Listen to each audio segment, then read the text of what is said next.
So, good morning dear students. So far we have discussed and explained about various topics in the social movements unit. Initially we have discussed what are the social movements, then we have talked about the present movements in the context of India and also present movements in Telangana, and then we have talked about the tribal movements, specifically tribal movements in India and also the tribal movements in Telangana. And next we have talked about the backward class movements throughout the country and also in the context of India, in Telangana also. And then we have spoken about the Dalit movements in the context of India, and also we have spoken specifically about the Dalit movements in Telangana. And today and of late, we have discussed and completed the unit on environment environment movements or environmental movements, both are same. Okay, so environmental movements, we have discussed about how important environment is for the daily life of people and also for the future needs of the future generations, which is known as sustainable development. And then we have spoken about the various environmental movements that have happened in the context of India, like Bishnoi movement, the Koyal Karo movement, Chipko movement, Apiko movement, Silent Valley movement, and various other movements that have taken place, like Balipal movement in Odisha. So these movements are actually the most important movements, not only in the context of India but also internationally. Also, they are critically acclaimed. Like the Chipko movement was most famous movement throughout the globe because the methodology adopted in the Chipko movement was very unique and a novel type of methodology, wherein hugging the trees. So, and we have seen the various types of movements and the years of the movements and the main leaders of the movements. For example, Narmada Bachao Andolan, Sardar Sarovar Dam project, and the years of the movements which they have conducted. And in the Bishnoi movement, we have seen about the Amrita Devi award, which is presented by the government of India for conservation of environment. So you have to actually, as a student, should revise, listen to the class again or make notes of the class and try to revisit the topics again and again, because if you see it once, the trick in the competitive exams is you will understand everything. There is nothing like you will not understand it. You will understand everything, but understanding will not help. Remembering is the most important key in the competitive exams. So if you are not able to remember the topics, definitely it will be an issue. Supposingly, if you don't know the difference between Bishnoi movement and Balipal movement, both see, if you read once, both seems to be the same. So Bishnoi movement in Uttarakhand and the Balipal movement in Odisha. So definitely you have to know the difference and the reasons for the movement. Balipal movement is completely different. It was against the missile technology testing place conducted by the government of India. But Bishnoi movement is against the cutting of Kalinga trees. Amrita Devi, she was the first person to hug the tree, and she was killed by the Maharaja of Jodhpur, Abhay Singh. So this is how you have to remember the details. So if you are able to remember the details and if you are able to tick the right answer in the exam, then you are one step ahead of your competitors. If you are not able to do that particular job as a student of the competitive exams, definitely we are lagging behind. So we will have to be sharp in this cutting edge technology days.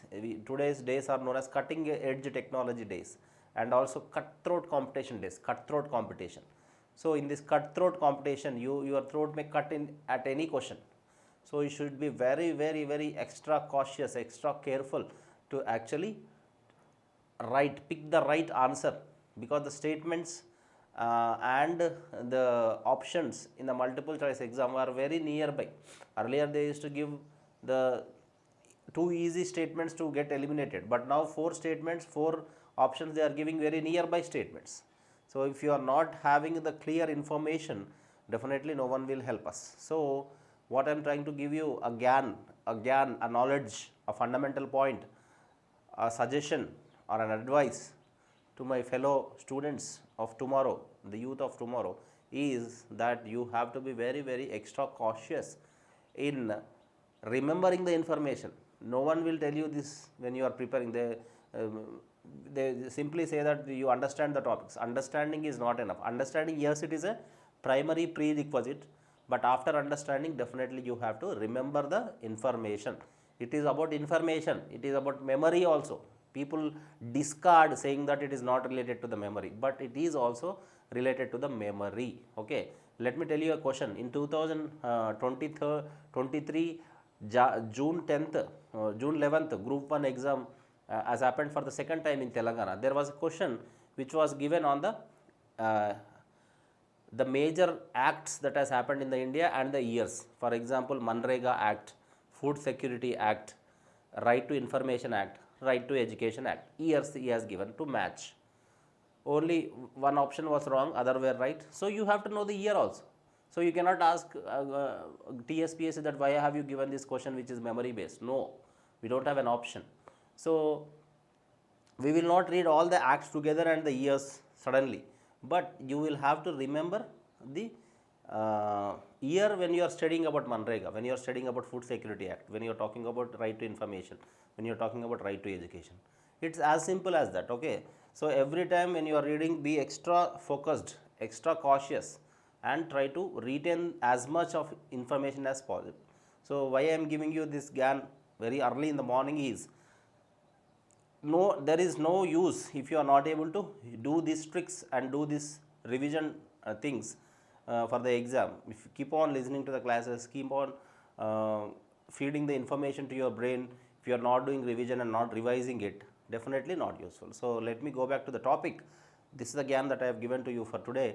So environmental movements, remember the movement, remember the leader, remember the issue that is caused the movement, and also the outcome of the movement. For example, because of the Balipal movement, actually the nuclear testing agency was taken away from that place, and Koel Karo movement also the dam project was stopped. Even in the Silent Valley movement, where Kerala Shastra Sahitya Parishad was one of the important organization, it was also actually closed down. The project was closed down, and in the Bishnoi movement, even if the people hugged the trees, they have cut down their heads and taken the trees, the wood, to construct the new palace of Maharaja of Jodhpur. So, outcome of the movement, issue of the movement, important leaders participated in the movement, and the causes of the movement. Why? For example, Paul Agar's rebellion in the peasant movements. Kattabrahmana, Veerapanya Kattabrahmana was the leader of that movement. In that movement, they are collecting extra taxes from the people. So taxes, they were against the taxes. He was a Paul Agar, so he was arrested by the Britishers and he was hanged in public. And the taxes as actually collected as it is. So you have to remember the movement, remember the leader, remember the cause of the movement, the year of the movement possibly, and more importantly the outcome of the movement. So in some movements, it will be positive side towards the people who are fighting for it. So for example, in Maharashtra, in one particular movement, they have actually given jobs to the people, jobs to the that particular section who are actually fighting against the British regime. So every time we have to remember the important aspects. For example, in the Komuram Bhim revolt in Telangana, Komuram Bhim was killed by the Nizam army, Nizam police, but the Nizam has called C. Hemendorf, an Austrian anthropologist, to study the problems of tribals in Telangana. So here maybe Komuram Bhim was killed by the police, Nizam police, but the outcome is a positive outcome. Yes, killing the person, the leader of the movement for that time is a very gruesome act, but later on the government has considered, because of his fight, because of his bravery, the government has considered looking into the problems of the tribals. So later on the Forest Rights Act was heralded in Telangana because of Komuram Bhim's revolt only. So this has to be remembered like that. If you cannot ignore the information. So these tricks are very, very, very important. It will come to the student only when he becomes a senior aspirant, but by that time many exams will go. So initially only please learn from the teachers and learn from the seniors and try to inculcate these habits. You make those habits innate to you, innate. You internalize that habits and try to work in that right manner. If you are working hard also not sufficient, working in a right manner, working in the right manner, studying in the right manner is the most important part. Okay, so peasant movements topic, the social movements topic, these are the important fundamentals that is required for you, that we have discussed now. So environmental movements we have completed so far. We have seen various environmental movements and all. So in connection to the environmental movements, today we are going to start a new topic, that is sustainable development. Sustainable development as an idea, sustainable development as an idea started in 1980s. 1980s, sustainable development as an idea came to the forefront. To the forefront. Initially, the love for the nature, the importance given to the nature was actually there from the beginning. But in 1980s, there was this book written on Silent Spring. Silent Spring by an environmental professor, Robert Carlson. So this particular Silent Spring, the work, the academic, it is an academic work, academic work. So this academic work actually sparked the debate on the sustainable development. What is sustainable development? Again, meeting the needs of development, meeting the needs of development of present generation without compromising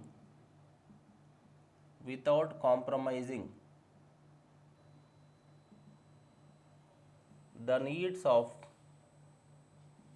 future generation.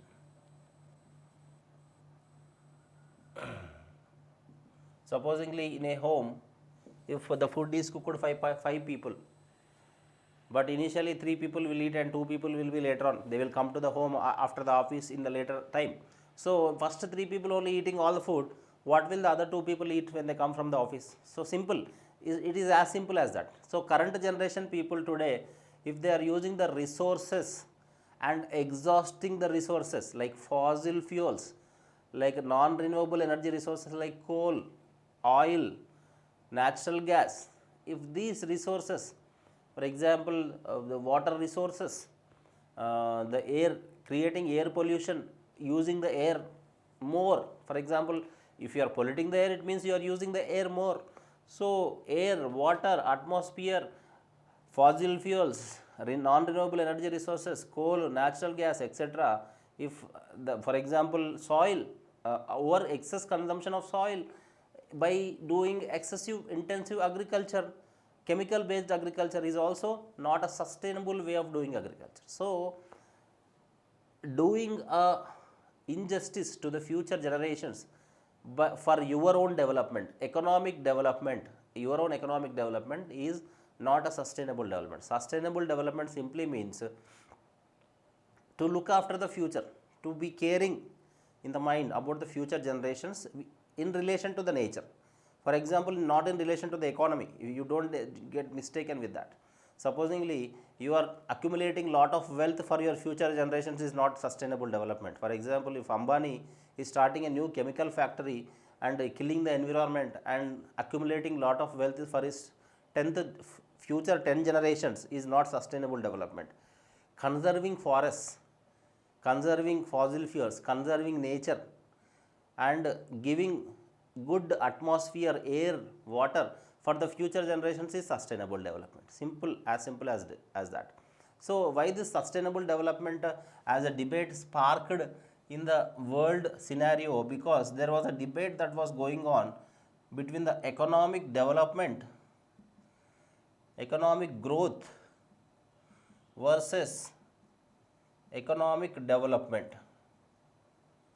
So what is economic growth and what is economic development? Growth means GDP. For example, I am telling you an example. Growth means GDP growth rate. Simple. You can take the example of GDP growth. Economic development is socio-economic and environmental development. Or for example, human development index ఉంది మనకి example కి. Human development development index can be part of economic development. GDP, GNP, NNP, per capita income, all these are part of economic growth. Here you may not know how much growth has happened and what is the per capita income of people. For example, India is always growing at the rate of 8%. Even in the COVID times, the worst of the phases, India has grown at the rate of 4.5%. And once upon a time, before 2014, we have touched nearly 10% growth rate. So growth rate is not the yardstick for the development of the sustainability. For example, human development index, India rank fall behind in consecutively in many years.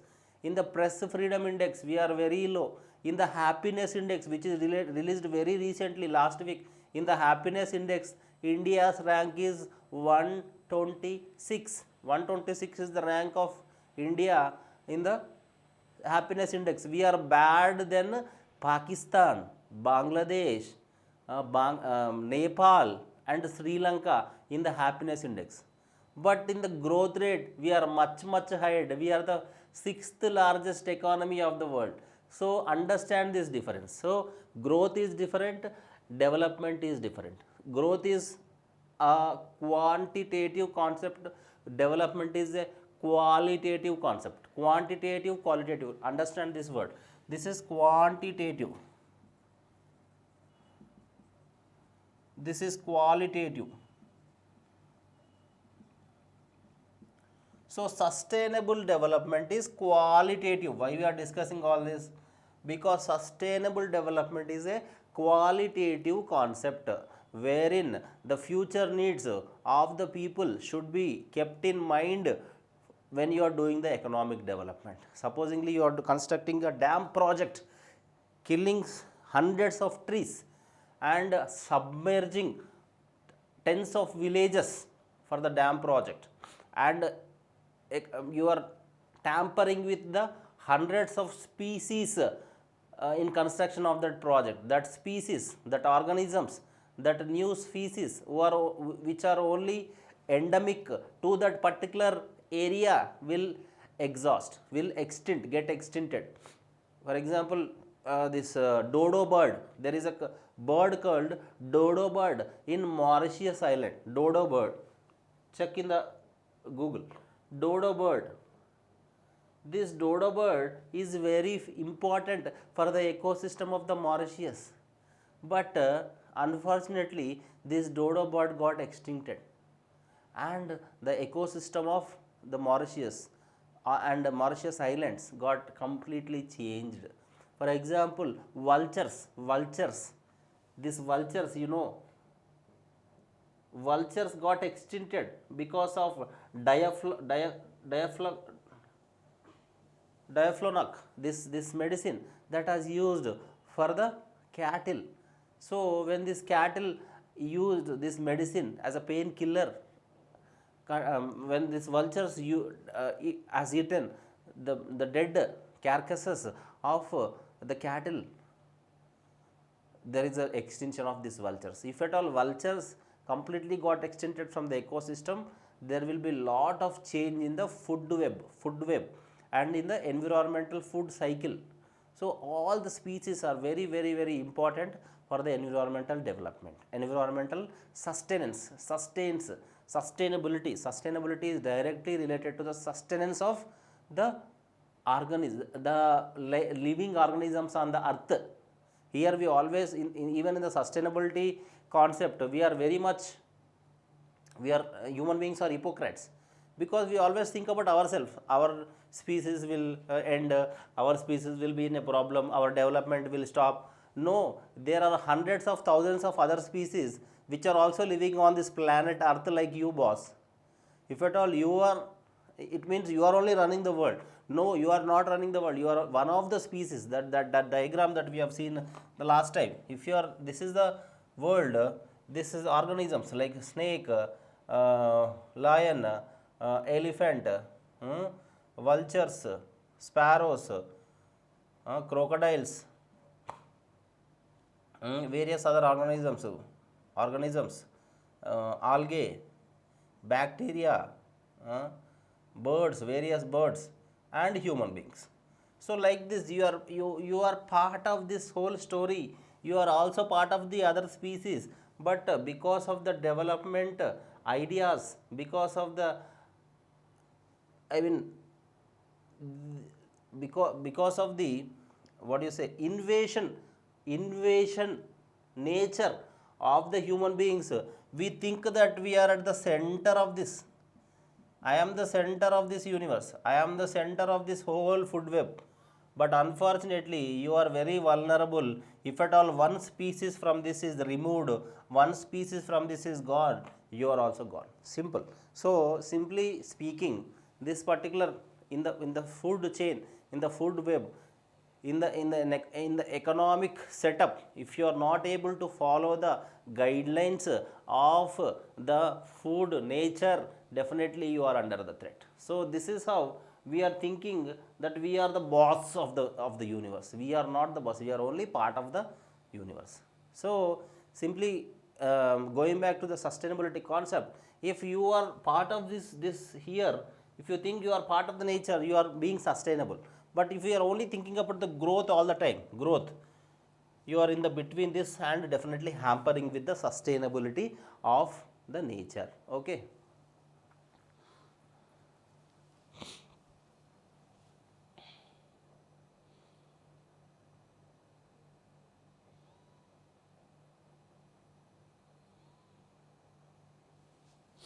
So the word sustainability was first time used by in 1980s by IUCN, International International Union for Conservation of Nature. International Union for Conservation of Nature. IUCN, if you remember, IUCN actually releases the list of species. For example, red list or endangered list, critically endangered list. Like that, IUCN is an organization which will give this data on the various species. So International Union for Conservation of Nature, IUCN, is the first organization that has used the term sustainable development in the beginning.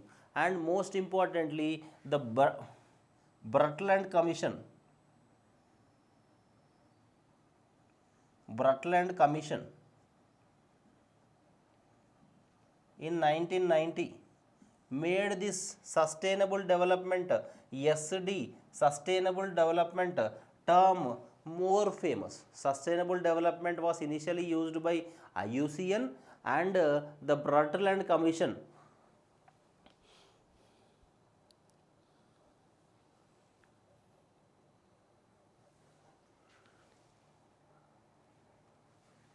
Brundtland, Brundtland Commission. The Brundtland Commission made the sustainable development term more famous. This commission has actually set up to look into the matters of environmental protection. So environmental protection acts initially got started in various countries. In 1986, the Environmental Protection Act in India, Environment Protection Act in India, first time got formulated in 1986. So India is actually one of the pioneer country in the international organizations for environmental protection. India is not lagging behind like many other developed. China, for example, is very backward in funding and in being part of the environmental organizations. Even America has withdrawn from the Paris Climate Agreement recently, if you remember the current affairs. From the Paris Climate Agreement, America withdrew. So many developed and developing countries are always skeptical about being part of the this environmental protection international organizations. For example, United Nations Environmental Program, UNEP. UNEP is an important organ. United Nations Environment Program.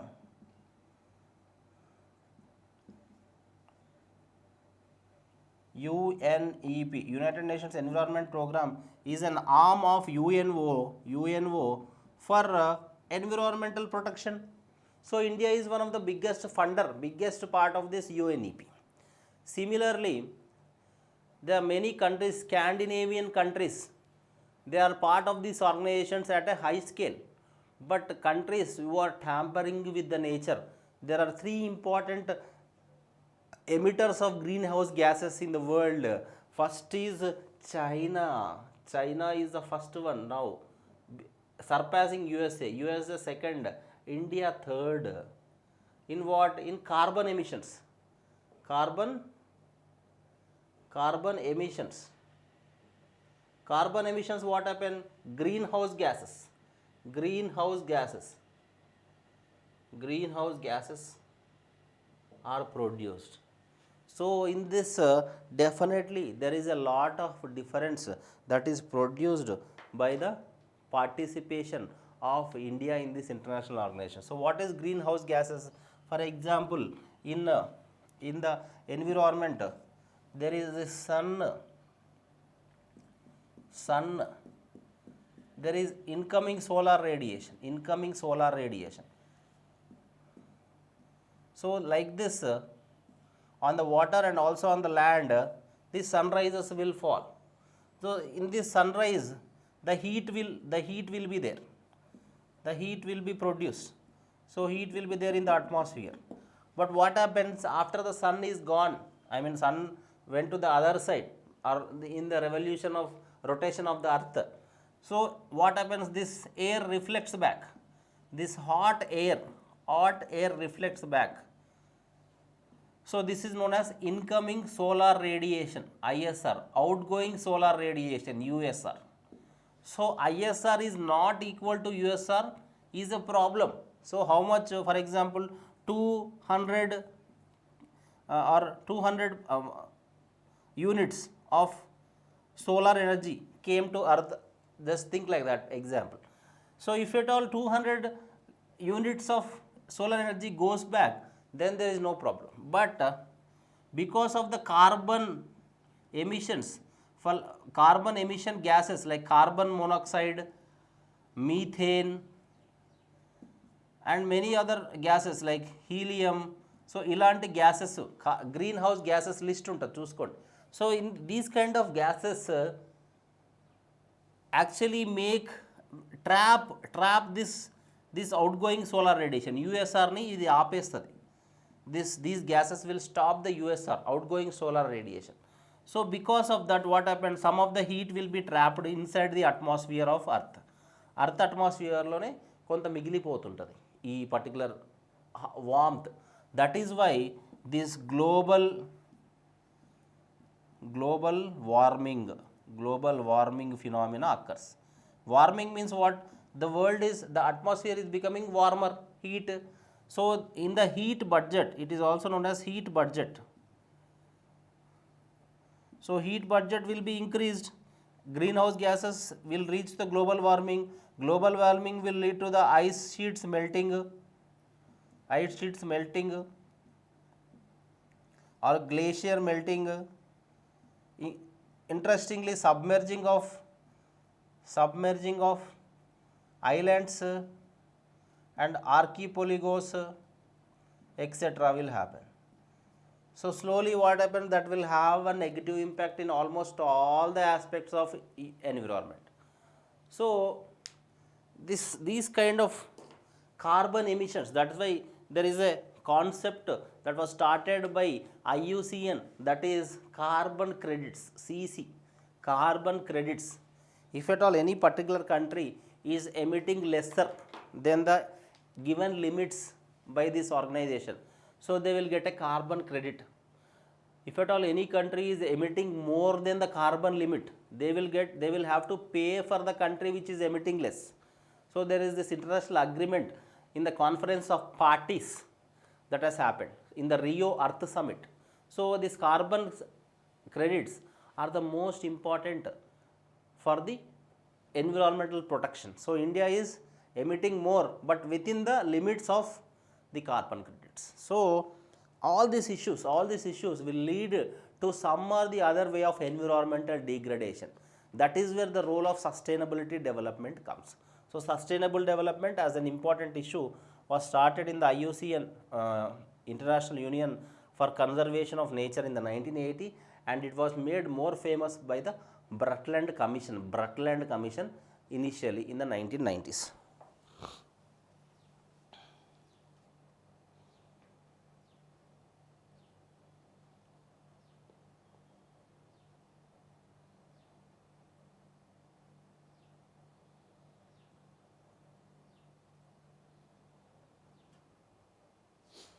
So there are three rules for the sustainable development. What are the three rules? Three rules for sustainable development. The three rules are: first rule, if at all any resource is used at the rate which it get replenished.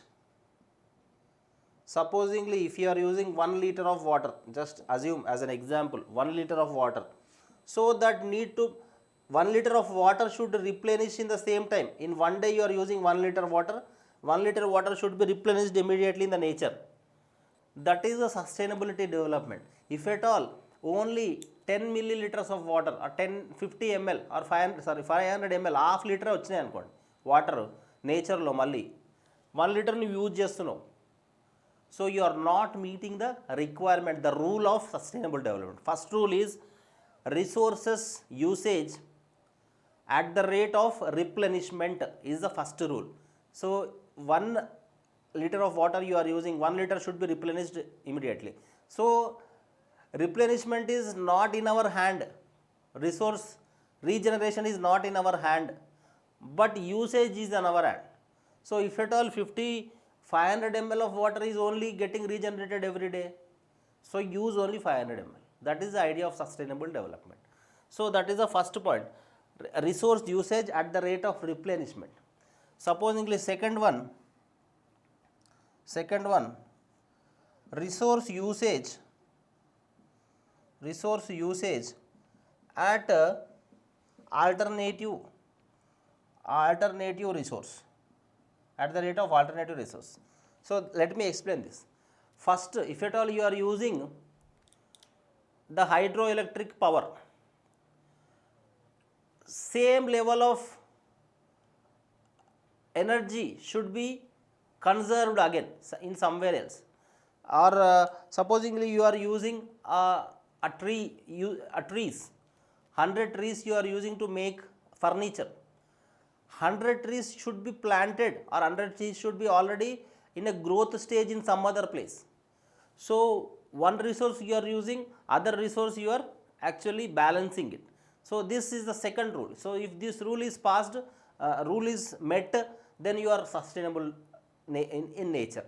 But if you are not using this particular thing, you are not meeting the sustainable development. And the third important rule is waste management according to the carrying capacity of the nature. So you know that this waste,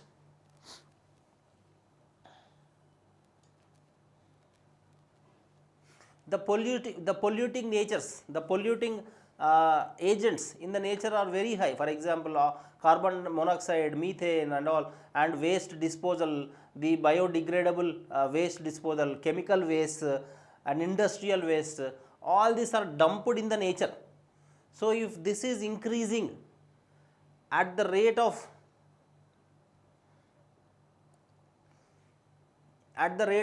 carrying capacity, there is a concept called carrying capacity.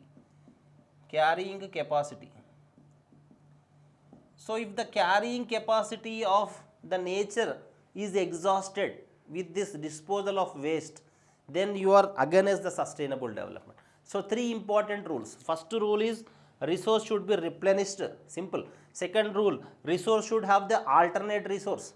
And the third rule, carrying capacity of the nature should be maintained. Carrying capacity means, supposingly India will hold only 1 crore population ankundam, for example. If you are increasing the population to 1.5 crore, then definitely you are exhausting the carrying capacity. The nature can give food and it needs for only some level of population or some level of species. If that is actually exhausted, definitely there will be the issue of sustainability comes into the picture. So three rules are these to actually follow the sustainable development. So three rules are met, then the world is sustainable. Three rules are overruled, definitely there is a problem. So these three rules are always violated by the countries, by all the countries, because lot of waste disposal. If you see, we are producing lot of waste in the country of India, lot of waste, biodegradable waste, household waste, everyday waste that will be collected in the homes, and chemical waste, industrial waste, all these dumping yards. If you see, lot of waste is generated. For example, plastic is the biggest waste, that single use plastic, we say single use plastic. ఎంత వాళ్ళని మనం sensitise చేసినా, మనం ఎంత sensitize చేసుకున్నా sensitize అవ్వము. Human beings are like that. We always want to use polythene bags, polythene covers, this which is very dangerous. It will take thousands of years to actually degrade this polythene, this plastic.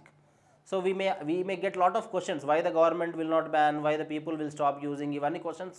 We are not going into that concept, but here that waste management is a very big issue in the context of the world environment, not only India's environment but world environment. So sensitization should happen from the side of the people, and the resources, alternate resources should happen.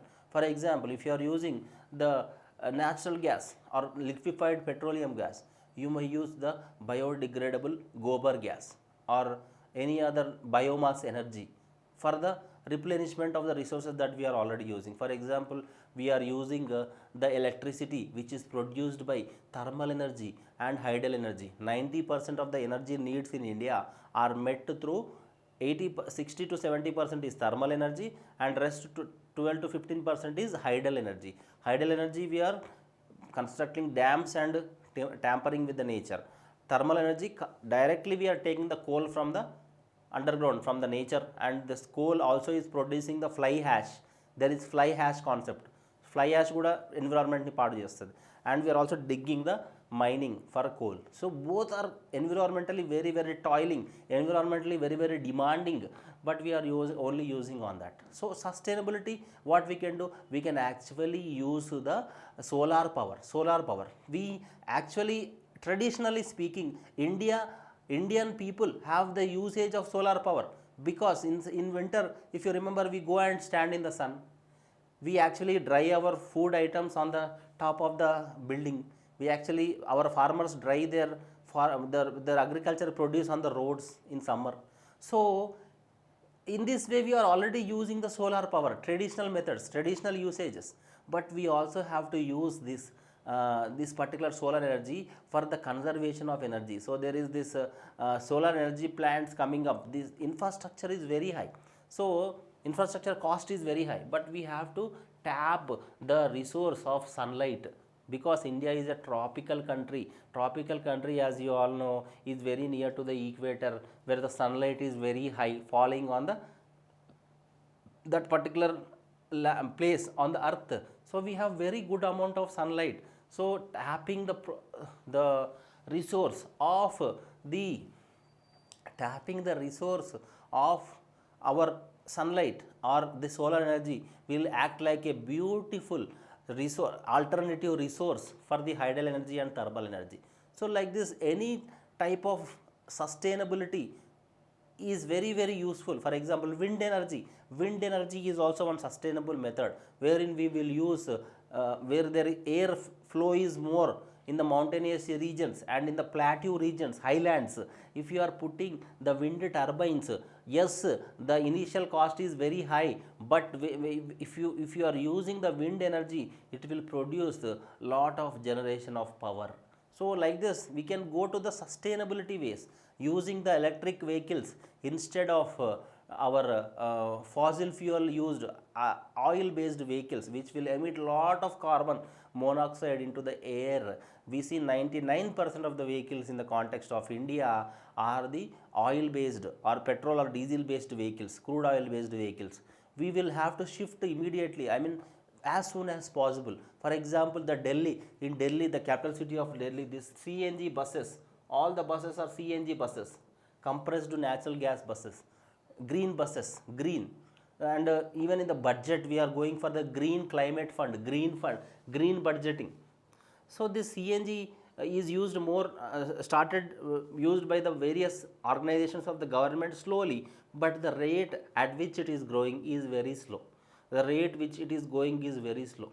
So what we have to do, we have to slowly increase the rate at which we are shifting from the fossil fuel based energies to the new energies, new systems of energies like solar energy, biomass energy, biogas energy, gobar gas, and all this producing energy from the waste material, waste to energy techniques, and waste to energy, WTE. The International Union for Conservation of Nature actually supports this waste to energy technologies, waste to energy.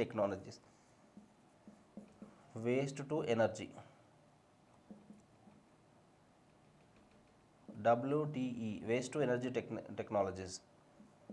So these organizations, these new methodologies, new techniques are getting more and more every day.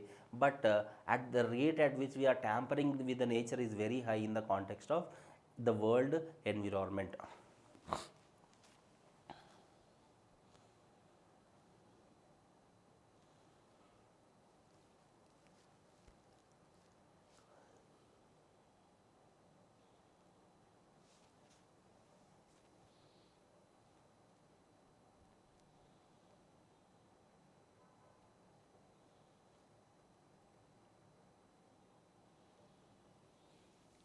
So in the sustainable development, we have three important components.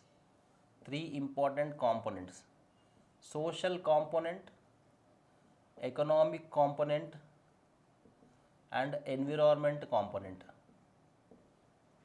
Social component, economic component, and environment component. In the social component of the sustainable development is directly linked to the equality and justice. Two concept of equality and justice. So equality and justice should be met in the social component of environment. Equality and justice. In the economic concept, we have to talk about egalitarian development. Egalitarian development. In the environment concept, we have to talk about carrying capacity. Carrying capacity. So these three components of environment are the most important.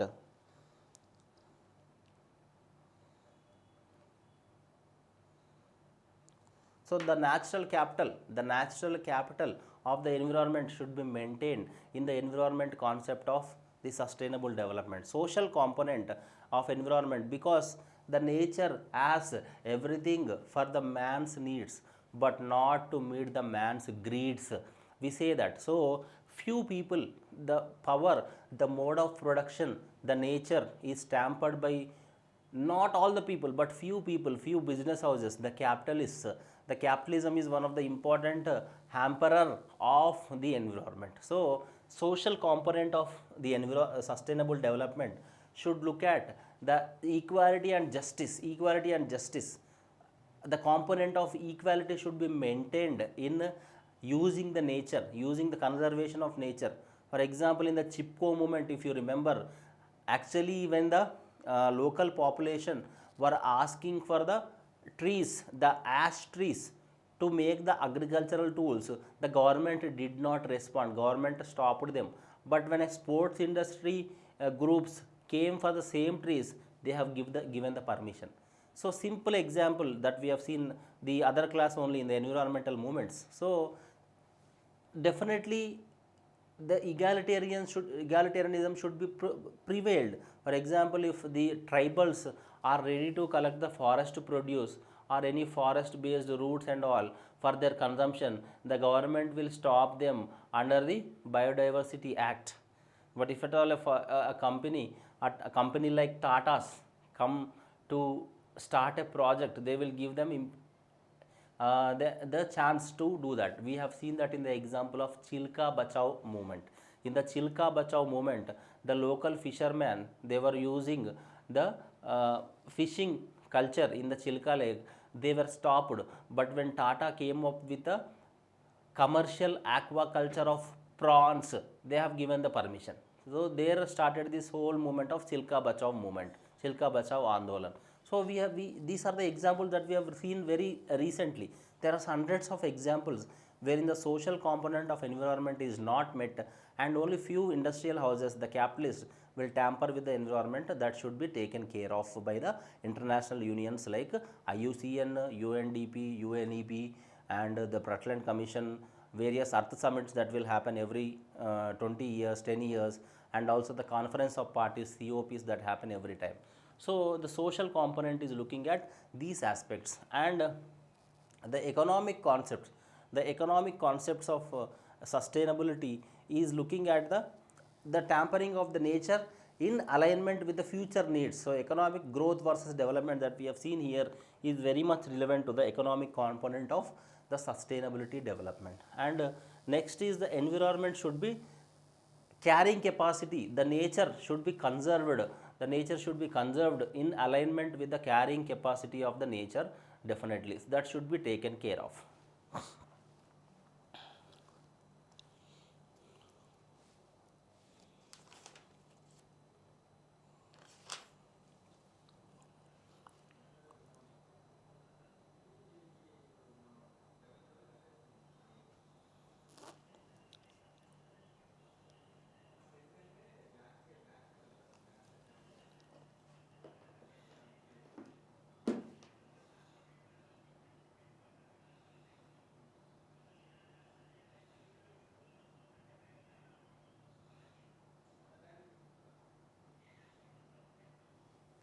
So there is one more concept that is relevant to us to discuss here, that are the components of sustainable development.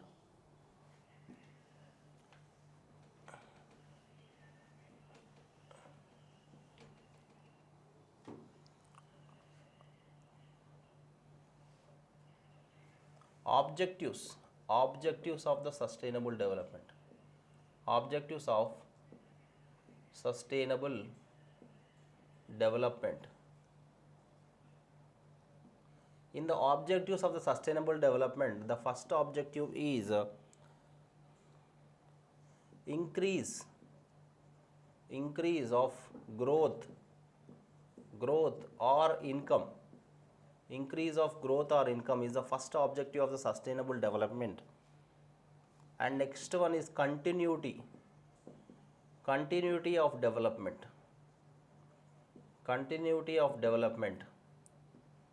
And the third important part is controlling degradation.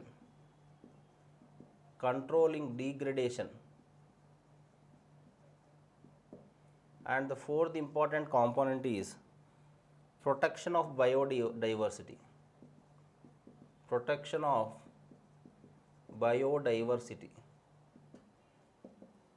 So the objectives of the sustainable development, these four objectives, the increase of growth or income. So you may be asking how the increase of growth and income are the objectives of the sustainable development. and because of the growth only the infrastructure facilities, the health facilities, the public life facilities will increase. So there is a theory called trickle down theory, right? If you remember trickle down theory, trickle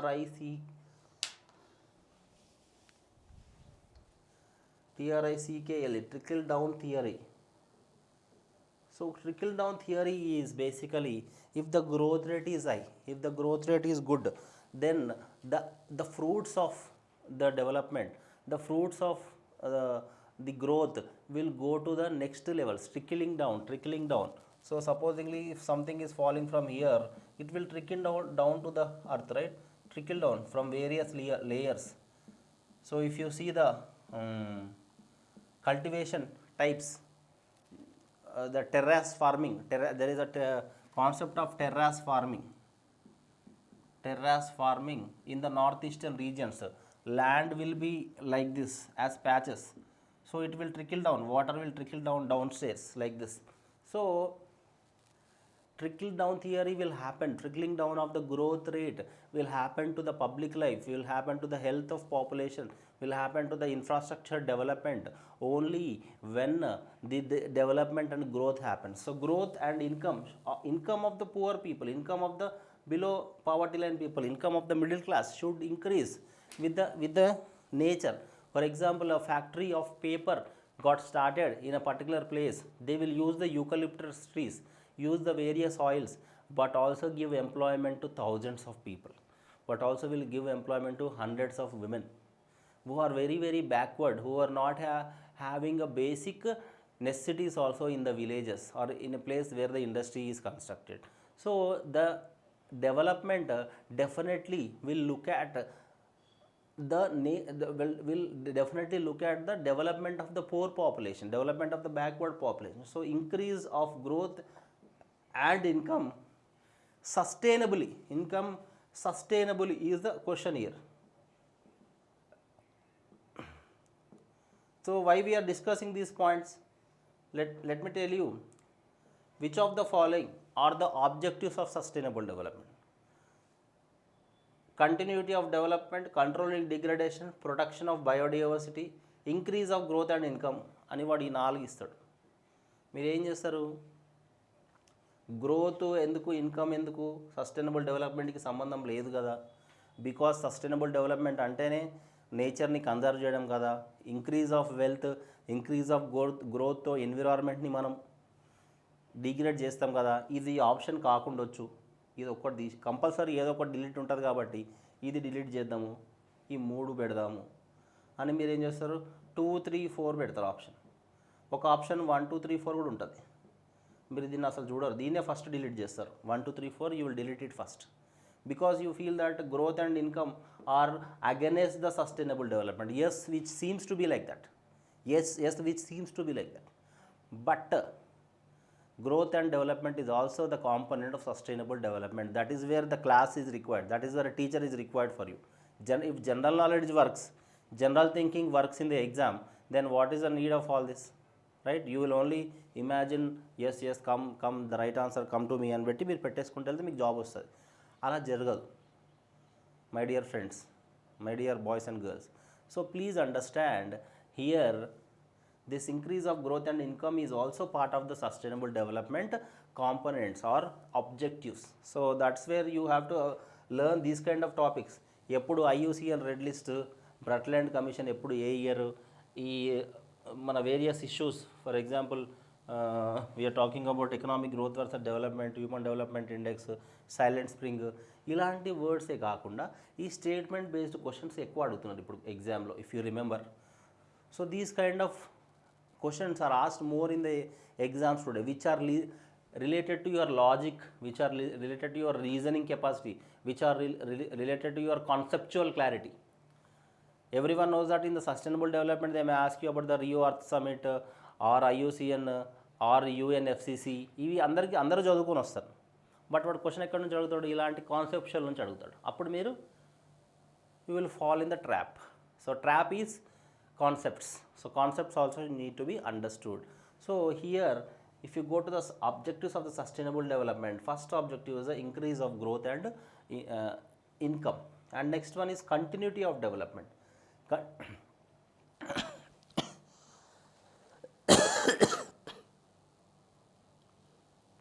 So, the continuity of development, physical capital, physical capital, natural capital, and human capital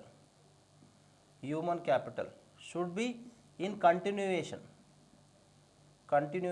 So, continuity should happen with the sustainable development. So, continuity of development is very important component of your sustainable development. Then next, controlling degradation. Now these are the two general concepts. Controlling the biode, controlling the degradation. What is degradation? Environmental degradation.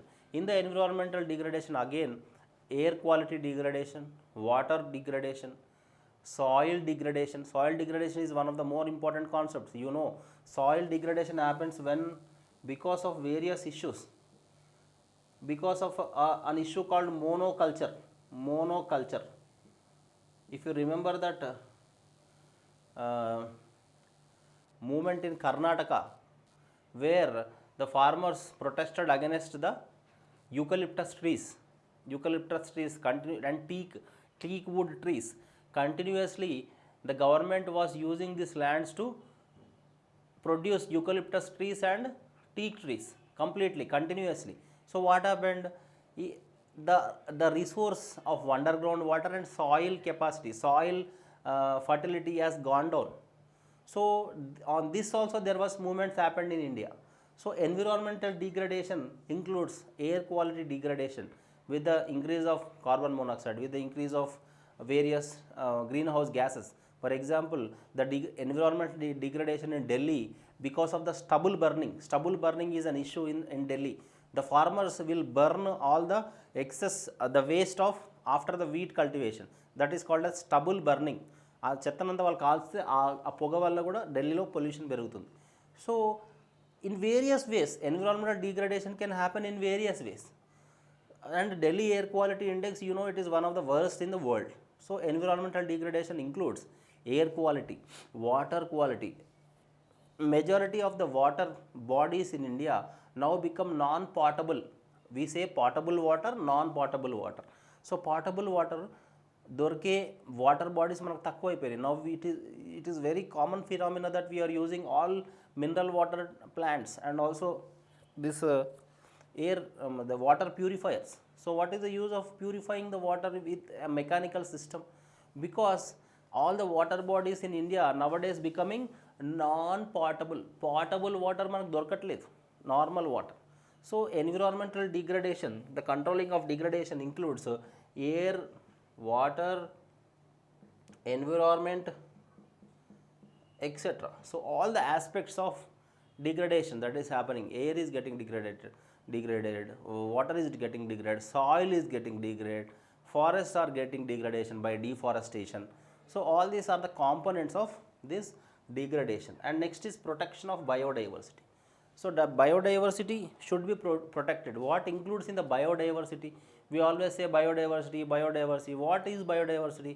Biodiversity simply means all the species, all the variety of species of flora and fauna.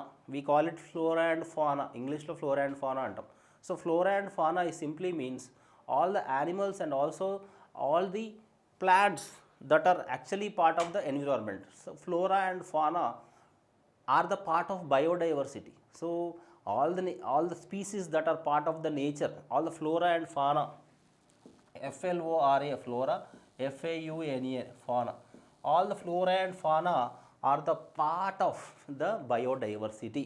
That is why we say biodiversity conservation. For example, we have seen the example of sparrow, the small bird that is very important in the nature. Honeybees, which are very important pollinators. Various species like dodo bird that we have discussed just now. Dodo bird is a very important species in the biodiversity of Mauritius Islands.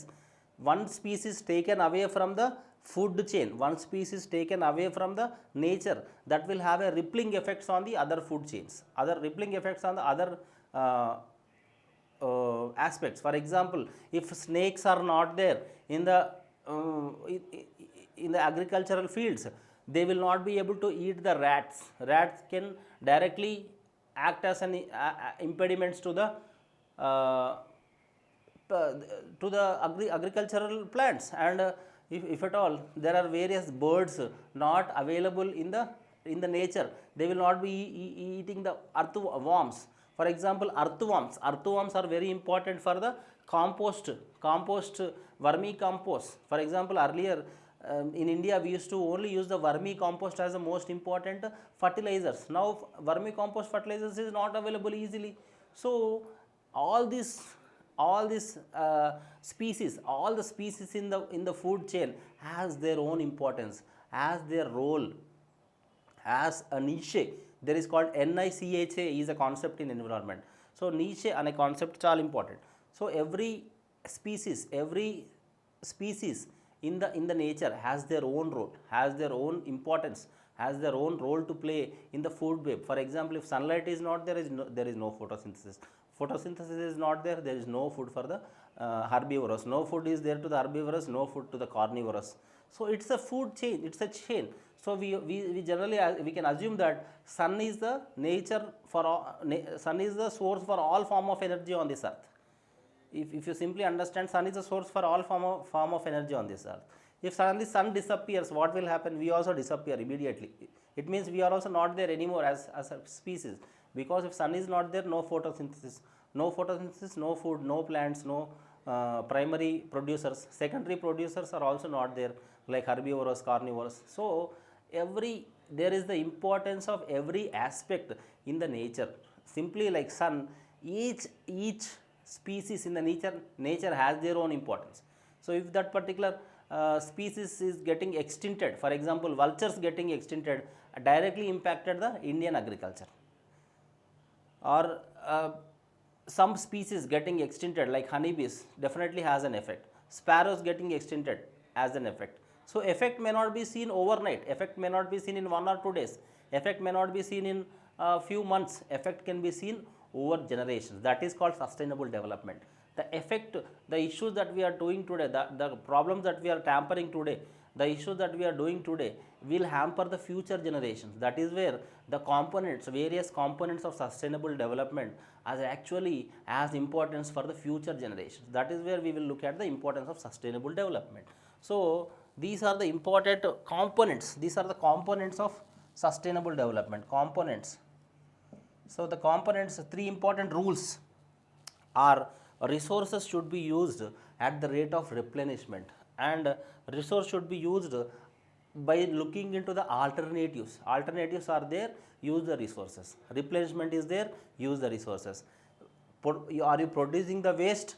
So look at the carrying capacity of the nature. So 3 rules: resources usage, resources alternatives, and carrying capacity of the nature with the various waste management.